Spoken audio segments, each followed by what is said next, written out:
অনেক বছর আগের কথা। ঝুমঝুম বন নামে একটি জঙ্গল ছিল, আর সেই জঙ্গলের রাজা ছিল এক সিংহ। সেই রাজা সবসময় বলতো, তোমরাই আমার পরিবার, তোমরাই আমার জন্য সবকিছু। সেই রাজা সবসময় দেখাতো সে তার প্রজাদেরকে অনেক ভালোবাসে, কিন্তু আড়ালে আবডালে সেই তার প্রজাদেরকে শিকার করে এবং তাদের খেয়ে সে তার ক্ষুধা নিবারণ করে। আর রাজাকে এই সমস্ত কাজে সাহায্য করে এক শেয়াল, এবং শেয়ালটি ছিল অনেক চালাক প্রকৃতির। কিন্তু জঙ্গল থেকে এভাবে এক এক করে পশু গায়েব হয়ে যাওয়ায় জঙ্গলের সকল পশু পাখি চিন্তিত হয়ে পড়ে। তখন এক হাতি বলে, জানি না আমাদের রাজা মশাই কেন কিছু করছেন না, জঙ্গল থেকে তো এক এক করে অনেক পশু গায়েব হয়ে যাচ্ছে। হাতির মুখে এই কথা শুনে তখন এক বাদর বলে, আমাদের রাজা মশাই অত বুড়ো হচ্ছেন, তাই এবার আমাদের নতুন রাজা দরকার। যতদিন না নতুন রাজা কেউ হচ্ছে ততদিন পর্যন্ত আমরাই একজন আরেকজনের রক্ষক হয়ে উঠব। বাদরের এই কথাকে সবাই সমর্থন করে এবং তারা সবাই মিলে সিদ্ধান্ত নেয় কালই তারা রাজামশাইয়ের সঙ্গে এই ব্যাপারে কথা বলবে। আর এইদিকে সেই চালাক শেয়ালটি আছে সিংহের কাছে এবং বলে, বন্ধু, তুই তো রাজা হয়ে অনেক ফায়দা লুটছিস রে, কিন্তু আমি কি করব? তুই তো প্রতিদিন নতুন নতুন মাংসের স্বাদ নিস, আর আমি কি আর বলবো। শেয়ালের মুখে এই কথা শুনে তখন সিংহ তাকে বলে, আমি কি এসব একলা একলা খাই? তোকেও তো দেই, আমি যা খাই তুইও তা খাস। হ্যাঁ, তুই আমাকে যা দেশ সে আর কি বলবো। তুই খাওয়ার পরে যে হাড্ডিগুলি পড়ে থাকে সেগুলি আমার পেটে যায়।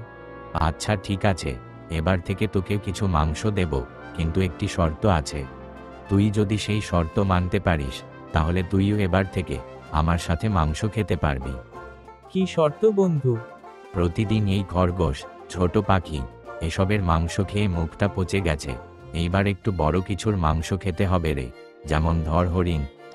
ঠিকই বলেছিস বন্ধু, আমারও জিভটা লপ লপ করছে হরিণের মাংসের কথা শুনেই। কিন্তু জঙ্গলে আমরা প্রতিদিন শিকার করে বেরুচ্ছি, তাই জঙ্গলের সব পশু পাখি এখন আরো সতর্ক হয়ে গেছে। ওরা সবাই এখন একজন আরেকজনের রক্ষক হয়ে উঠেছে। প্রথমে আমাদের ওদের এই একতা ভাঙতে হবে, তাহলেই আমরা আমাদের মন মতো শিকার করতে পারবো। শেয়ালের মুখে এই কথা শুনে তখন সিংহ তাকে বলে, কিন্তু আমরা কিভাবে ওদের একতা ভাঙব? আমি থাকতে তুই এত চিন্তা করছিস কেন? আমি তোকে বলে দিচ্ছি কি করতে হবে। তারপর শেয়াল সিংহকে কিছু বুদ্ধি দিতে থাকে, যা শুনে সিংহ তখন শেয়ালকে বলে, সত্যি রে বন্ধু, তোর জবাব নেই, তোর মাথায় এত বুদ্ধি। পরের দিন সকালবেলা সিংহ তার সকল পশু পাখিকে তার আস্তানায় ডেকে পাঠায় এবং সে তাদের সবাইকে বলে, আমি তোমাদের সবাইকে ডেকে পাঠিয়েছি, তার একটা কারণ আছে। দিন দিন আমার শক্তি অনেক কমে যাচ্ছে, তাই আমি চাই আমার সাথে 24 ঘন্টা কেউ একজন থাকবে, যে আমাকে জঙ্গলের সব কাজে সাহায্য করবে। কিন্তু তার জন্য সবাইকে একটি প্রশিক্ষণ নিতে হবে, যা হবে 1 মাসের জন্য। প্রতি সপ্তাহে 2 জন পশু যাবে প্রশিক্ষণের জন্য। প্রশিক্ষণ শেষে সবার একটি পরীক্ষা নেওয়া হবে, আর যে সেই পরীক্ষায় উত্তীর্ণ হবে তাকেই আমি আমার সাথে রাখবো। কিন্তু প্রথমে যাবে ছোট পশুরা, যাদের শরীরে বল কম। তোমরা সবাই কি রাজি আমার এই প্রস্তাবে? প্রজারা সবাই তাদের রাজার মুখে এই কথা শুনে তখন একসঙ্গে বলে ওঠে। হ্যাঁ, আমরা সবাই রাজি। তখন রাজা বলে, তাহলে কালকে যাবে প্রথম প্রশিক্ষণ নিতে? রাজার মুখে এই কথা শুনে তখন একটি হরিণ বলে, আমি যাব রাজা মশাই। হরিণের মুখে এই কথা শুনে তখন রাজা মনে মনে বলে, বাহ, প্রথম দিনেই তো দেখছি যাকে চেয়েছি সে নিজে থেকেই জালে ধরা দিয়েছে, যাক আমাকে আর কিছু করতে হলো না। ঠিক আছে, কাল সকালে তুমি আমার আস্তানায় আসবে, তোমাকে নিয়ে যাবে শেয়াল সেই প্রশিক্ষণ কেন্দ্রে। ঠিক আছে রাজা মশাই। তারপর জঙ্গলের সব পশু পাখি মিলে এক জায়গায় দেখা করে, আর তখন বাদর বলে, আমরা তো ভেবেছিলাম নতুন রাজা বানাবো, কিন্তু রাজা মশাই তো অন্য কিছু ভেবে নিয়েছেন। বাদরের মুখে এই কথা শুনে তখন হাতি বলে, হ্যাঁ বাদর ভাই, ঠিক বলেছ তুমি। ঠিক আছে, দেখা যাক রাজা মশাই যেভাবে বলছেন সেভাবে করে কি হয়। আর প্রশিক্ষণ কেন্দ্রে নিশ্চয়ই সবাই সুরক্ষিত থাকবে। পরের দিন সকালবেলা হরিণ এসে হাজির হয় রাজার আস্তানায়। হরিণ, তুমি চলে এসেছো, ভালো হয়েছে। যাও এবার শেয়ালের সাথে যাও, ও তোমায় প্রশিক্ষণ কেন্দ্রে নিয়ে যাবে। চলো হরিণ, অনেক দূরের পথ যেতে হবে। এই কথা বলে হরিণ এবং শেয়াল যেতে থাকে সে প্রশিক্ষণ কেন্দ্রের উদ্দেশ্যে। তারা চলে যাওয়ার পর তখন সিংহ বলে, এই তো এখন আর কিছুক্ষণের অপেক্ষা মাত্র। আর এইদিকে অনেক দূরের পথ যাওয়ার পর তখন হরিণ শেয়ালকে বলে। শেয়াল ভাই, আর কত দূরে সেই প্রশিক্ষণ কেন্দ্র? হরিণের মুখে এই কথা শুনে শেয়াল বলে, এই তো হরিণ, চলেই এসেছি। তুমি বরং এই গাছটির সামনে একটু অপেক্ষা করো, আমি আসছি। ঠিক আছে শেয়াল ভাই, আমি অপেক্ষা করছি, তুমি যাও। তারপর শেয়াল সেখান থেকে চলে যায়। কিছু দূর এগিয়ে যাওয়ার পর তখন শেয়াল বলে, এই জায়গাটা জঙ্গলের অনেক ভেতরের জায়গা মনে হচ্ছে। কোনো পশু পাখি এই দিকে আসে না। এই সুযোগ এইবার কাজটা সেরে ফেলতে হবে। এই কথা বলে শেয়াল আবার হরিণের কাছে যেতে থাকে। হরিণের কাছে ফিরে এসে সে তাকে বলে, চলো হরিণ, আমার সাথে এসো। এই কথা শুনে হরিণ শেয়ালের পিছু পিছু যেতে থাকে। কিছু দূর এগিয়ে যাওয়ার পর হরিণ খেয়াল করে শেয়াল তাকে ক্রমশ একটি ঝোপের মধ্যে নিয়ে যাচ্ছে। তখন সে শেয়ালকে বলে, শেয়াল ভাই, আমরা ওইদিকে কোথায় যাচ্ছি? ওইদিকেই কি সেই প্রশিক্ষণ কেন্দ্র? তখন শেয়াল বলে, না, এখানে তোর মৃত্যু লেখা আছে। শেয়ালের মুখে এই কথা শুনে হরিণ ভাবে শেয়াল হয়তো তার সাথে মজা করছে। তখন সে শেয়ালকে বলে, তুমিও না ভায়া, কি যে বলো। কিন্তু তখনই শেয়াল একটু একটু করে হরিণের দিকে এগোতে থাকে, যা দেখে হরিণও ভয় পেয়ে যায় এবং সেও পিছুতে থাকে। কিন্তু সে বেশি দূর যাওয়ার আগেই শেয়াল তাকে আক্রমণ করে এবং তাকে মেরে ফেলে। অনেক দিন পর পেট পুড়ে আজ হরিণের মাংস খাবো, কিন্তু রাজাকেও তো আগে ডাকতে হবে। চোখের সামনে এমন তাজা হরিণের মাংস দেখে লোভ কি সামলানো যায়? আমি বরং অল্প একটু মাংস খেয়ে নেই। রাজা তো আমারই বন্ধু, কিছু মনে করবে না। এই কথা বলে শেয়াল হরিণের মাংস খেতে থাকে। কিছুটা মাংস খাওয়ার পর সে তখন বলে, যাই, এখন গিয়ে বন্ধুকে ডেকে নিয়ে আসি। তারপর শেয়াল গিয়ে পৌঁছয় সিংহের কাছে। সিংহ শেয়ালকে দেখে মনে মনে অনেক খুশি হয়। শেয়াল বলে, চলো বন্ধু আমার সাথে, তোমার জন্য দুপুরের আহারের ব্যবস্থা করে এসেছি আমি। তখন সিংহ বলে, কাজ কি হয়ে গেছে? তুমি কি হরিণকে মেরে ফেলেছো? হ্যাঁ বন্ধু, চলো, আবার তোমার দুপুরের আহার করার সময় হয়ে গেছে। তারপর শেয়াল এবং সিংহ যেতে থাকে সেই জায়গায় যেখানে শেয়াল হরিণটিকে হত্যা করেছে। সেই জায়গায় পৌঁছে সিংহ দেখতে পায় সে আসার আগেই শেয়াল কিছুটা মাংস খেয়ে নিয়েছে, যা দেখে সে অনেক রেগে যায়। শেয়াল, তোর এত বড় সাহস, তুই আমার খাবার আটো করিস? না বন্ধু, আমি তো অল্পই খেয়েছি। আর তুমি, আমি তো বন্ধু। এক বন্ধুর খাবার আরেক বন্ধুর খেলে সেটা কি এটো হয়ে যায়? আমি তো প্রতিদিন তুমি খাওয়ার পর যা অবশিষ্ট থাকে সেটাই খাই। আমি তো তোমাকে কোনোদিনও এভাবে বলিনি। তুই আমাকে কি বলবি রে? আমি হলাম জঙ্গলের রাজা, আর জঙ্গলের রাজা খাওয়ার পর যা অবশিষ্ট থাকবে সেটাই খাবে তার চাকর। এটাই তো স্বাভাবিক। আর তুই আমার চাকর হয়ে রাজাকে বলছিস তোর এটো খেতে? এত বড় স্পর্ধা তোর! কি বলছো বন্ধু? আমি কি তোমার চাকর? তুমি কি ভুলে গেছো আমি তোমার বন্ধু হই? বন্ধু? তোর কি কোনো যোগ্যতা আছে আমার বন্ধু হওয়ার? নেহাত আমাকে সব কিছুতে সাহায্য করিস, তাই তোকে আমার সাথে রাখি। তাই বলে এত লাই পাওয়ার কিছু নেই। তোর যোগ্যতা একটা চাকরের মতোই। এই কথা বলে সিংহ তখন হরিণের মাংস খেতে শুরু করে। আর এইদিকে শেয়াল তখন মনে মনে বলে, এত বড় অপমান!